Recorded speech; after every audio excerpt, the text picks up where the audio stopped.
Okay, welcome to Footy Fanatics, and can I just tell you right now, right off the top, it's not snowing here in Victor Harbour. Oh, that's a change, isn't it? And it's a wonder he's speaking. He's not too well. He's had too many big nights. He enjoyed the MCG on Saturday night, and he's been enjoying the hospitality of the Ricks family, and he's struggling. Yeah, but Virgin Airlines cost me getting to the game on time.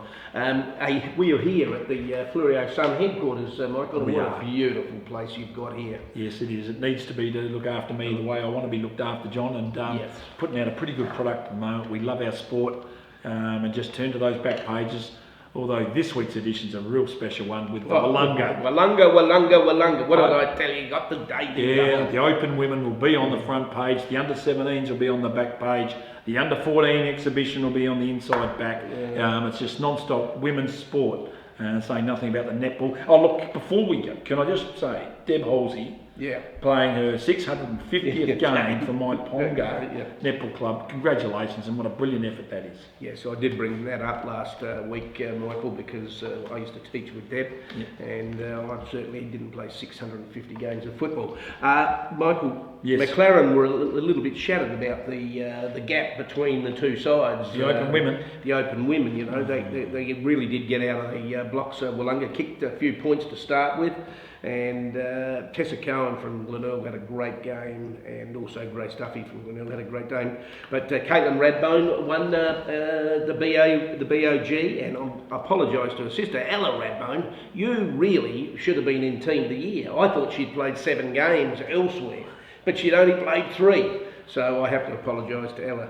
McLaren, Sam Pratt played well, and Katie Wish and Tiff Copley, the medalist, also played well. Well, I have to apologise. Rogers as well. Donna, the skipper. You know, she coerced me into picking the McLaren to win the 17s and to win the Open Women. Donna. And you put up that. I expected a lot more. I went out on a limb. I thought you could have gone out there and pulled off one of the great wins in Great Southern football history. Paddy Somerville was celebrating, apparently. Well, I think they all were. Yeah, and under-17s, obviously, again, the future's bright for Willunga, because remember, they didn't play Shay Archbold, the girl I talked about from Aldinga, and she kicked 3 goals in the A grade, so she's only going to be here a couple more years, and she'll be off on a bike somewhere else in the AFLW. Oh, well, congratulations to a great GSFLW season for the Great Southern Football League. Have done a fantastic job. Megan Sherry at the top of the tree there, running the competition. What a terrific first year you had, Megan, and well done to you.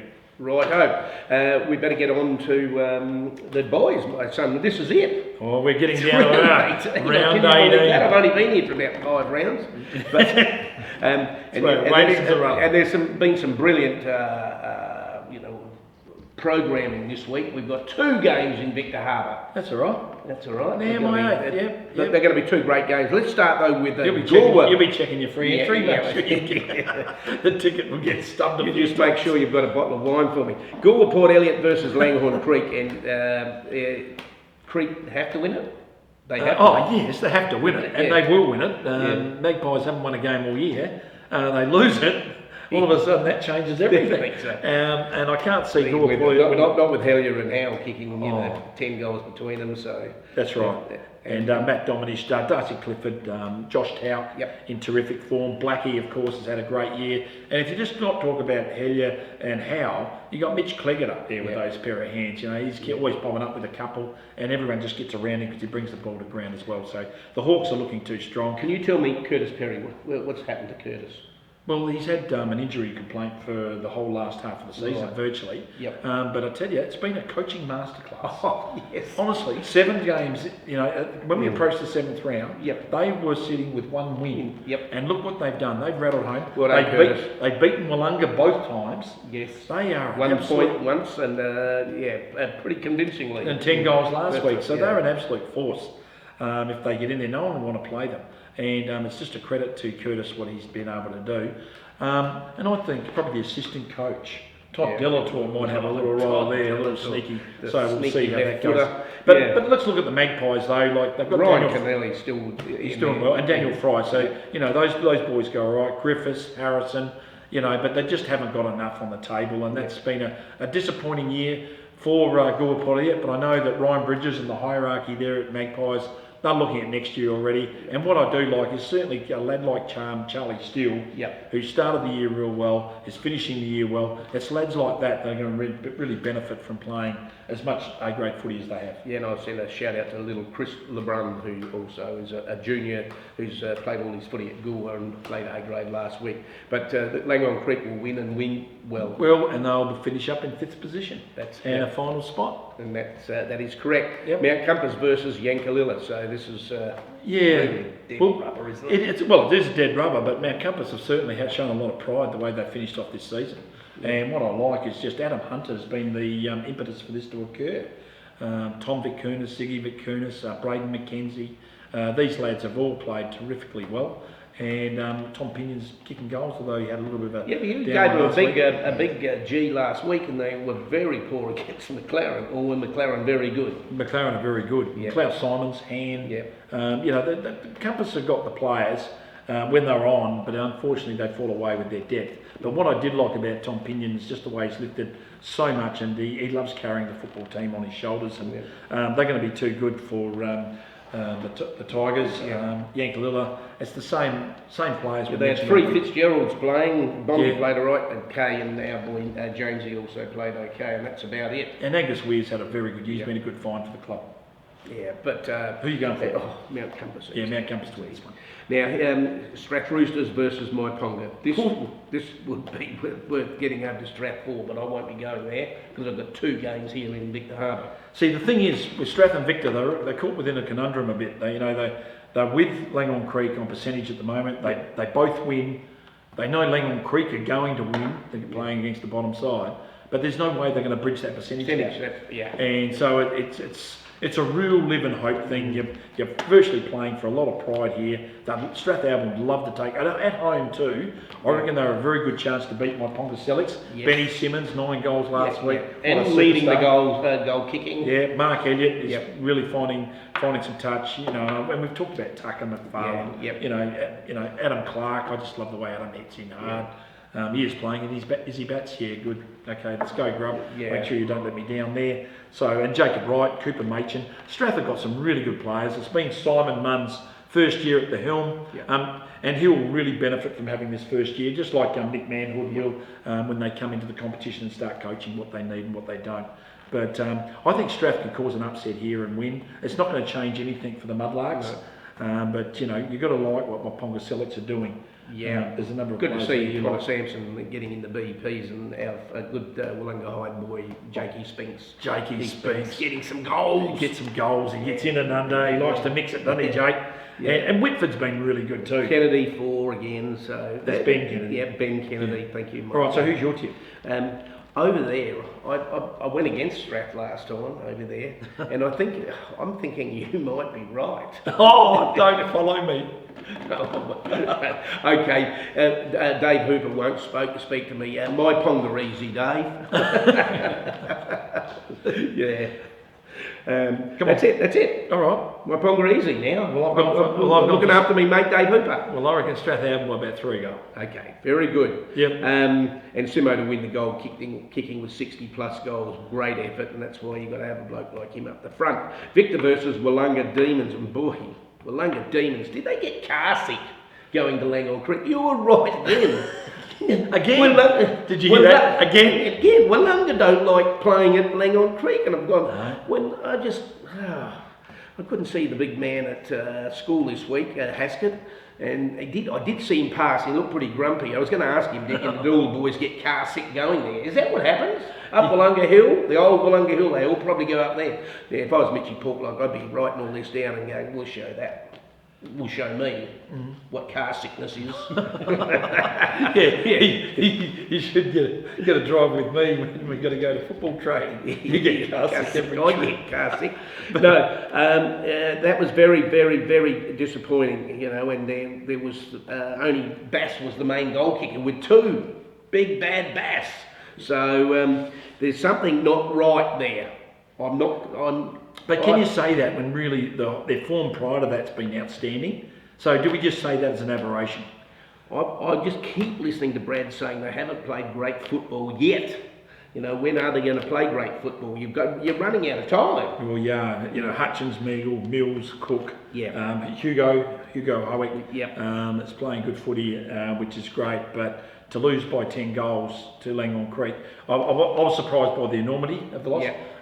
But to lose by that much certainly catapulted the Hawks into this year's finals, and has sort of put that question mark over Wollonga, when I thought it was a pretty well Monty, if you wanted me to go down the Nostradamus path and say that it was going to be a Wollonga-McLaren grand final. But yes. Wollonga, you know, if they drop this one against Victor, I think they're in a serious. I think they're going to be in a war. And they've got some, you know, because the Prince Jack Lang's playing some good footy, and they've just signed. They're already talking about next year.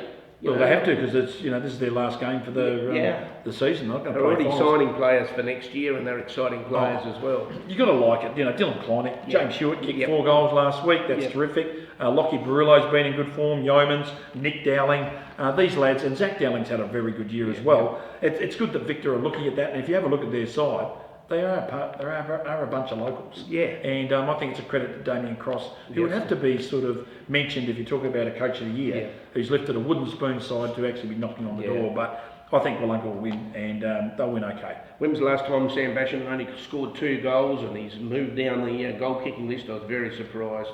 And Jackson Elms didn't score a goal, so those 2 have got to be on this week for them to beat Wollonga Demons. So who are you going for? After all of that, I believe that Wollonga Demons will recover from their car sickness and will go a different way this time to Victor Harbour, and will win. Which way they're going to go? Well, they won't be going up the old Wollonga Hill. So you take them the other way, Mitchie. They'll go through Sellex. Yeah. Righto. Come on, last game. Last game is in Canter Bay versus McLaren, and I'll tell you what, they're calling Tyson Davis Neil Max King. Why? Because he kicked 6 points the week before, and he had 6 on the board again this week. Apparently 6 goals, 6. Yeah. We know that Tyson is He kicked 7. Yeah, well, okay, 7, but he kicked a goal in points as well. Right. 2 weeks in a row, and a lot of boys have been giving him stick. Okay. So, yeah, well, that's all I wanted to know. So you're just calling him Max King? Well, I don't think. I think if Max King kicked 7 last week, St Kilda might be in the finals. That's right. In the AFL. But look, I don't care you. I'm not going to wear any criticism of that man. I reckon Tyson Davis Neil. If I was picking, comes straight out of the rat's mouth. Sorry, you know, I'm just reporting what the rat tells me. He'd be one of the first blokes I'd pick if I was picking an association team. In Canter Bay this week, get back Tarka, Benny Davis. I think he's the heart and soul at the moment. Benny Davis, Cal Tonkin, and Corey Gamble. So they're going to have a good 4 in this week, and they'll be cherry ripe for McLaren. Is this the game that McLaren drops, Michael? Well, McLaren, like Laurie, they need Laurie in top form to take on Callum Tonkin. You got Maher, you got Matthews, and now one of our favourites, Kiefer Zohar. He's the only bloke that can really wear a long sleeve. One of the boys in the twos is trying to wear a long sleeve at McLaren. He should be fine. Well, he doesn't mind standing. Goma, you should be fine. Fine him, Gianni. I'm talking about Kiefer, and Kiefer doesn't mind standing Tyson Davis. Yes. So that will be a very interesting duel. Yep. And then, okay, now who in the hell can control Mutton, Merritt, and Grimley? That is the big problem. And this is one question I'm asking, is that I think Lockie Williams, who rucked last week, Callum Tonkin will go into ruck, Lockie Williams will go back. I think they're going to need Brad Kruger to go back and do a job. Yes. And they're going to find it. They need to find another tool. Baldock might have to man up. So Baldock? Yeah. He's injured. He won't be manning up. Cool. Good information. Thank you very much. You should take up coaching, Michael. You've got a lot of ideas. I've got ideas. Come on, very much. Yeah. But, you know... Williams' brother played too, just a junior from the... Riley. Yeah, Riley Williams. Yeah. So that would have been a great day for the family. It would have been a nice family. It's good. Glad to see you, John. I don't know who's, but then Muffy knows what Tonkin's going to do, and Brett Ellis. Do you think he'll win his 3rd medal? No, he's too low to the ground this year. But he just wants the footy. He wants the footy. Yeah. Nah, Brett, we love you. Well, and it'll be an interesting call in a couple of weeks. Well, what are you doing? It's too hard for me. I'm going to be down there at this game because probably want to speak to Gianni before the game. Just give me a few little tips. No, actually, talking about Gianni, he featured on Stephen Costello's podcast. Yeah, it was good. Really entertaining. Gianni, really entertaining Mitchell Podluck and entertaining Darcy Springle. So doing a good job there, Steve. Now back to the game, Michael. Where are we at? Picking a team. I love the Bays. I've got to go for the Bays. I'm in the 100 club there, so I might even have to stay Saturday night. Yeah, I'm going in Counter Bay, but McLaren. I don't really care if they lose a game. No. Well, I said at the start of the year that McLaren will lose a game before the season's over. Yep. And I reckon it'd be good to get that game out the way, and I think Counter Bay will get up, and will be a huge catalyst for their run into the finals when they start to get a full list. So I think Counter Bay will win this one, and it will be a tight game, it will be a beauty, and yeah, it should be good. Yes, there'll be 2 great games here in Victor Harbour. So get to the footy. We've got the finals coming up soon. There'll be a grand final, a beautiful bucket coming. Sorry, you can't report a player like this late in the week now. Just get over it and move on. What's he on? You'll just get on with it and we'll go from there. So yeah, somebody said, oh, gee, Wes. Well, that was a good walkthrough. Yeah. So who's been reported this late in the week? All right, get your copy of Fleury's. Yeah, get it. And there's all the coverage. There's going to be male medal nights coming up, netball presentations. There's going to be the Flurio Sun netball team of the year. Yep. There's going to be the Flurio Sun football team of the year. Are you picking that or the coaches? The coaches will be picking it, so I'll be getting around to ask them. So, look, get your copy of Flurio Sun. If you haven't got your copy, give me a call and I'll tell you where you can get it. And we'll see you at the footy. I'm going home for a sleep.